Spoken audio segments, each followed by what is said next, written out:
নেই? না, আমার তো কিছুই মনে পড়ছে না। আমি জঙ্গলে কি করছি? তা তো আমি সঠিক জানি না। তুমি জানো না? তাহলে এখন আমি কোথায় যাব? এত বড় জঙ্গল, আমাকে তো জীবজন্তু খেয়ে নেবে।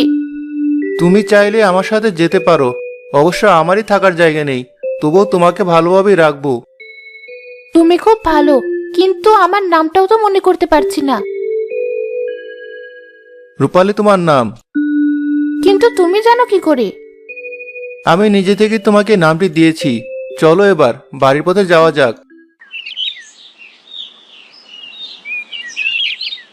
রূপার ডানাটি ওখানেই থাক, কাল এসে সরিয়ে রাখবো।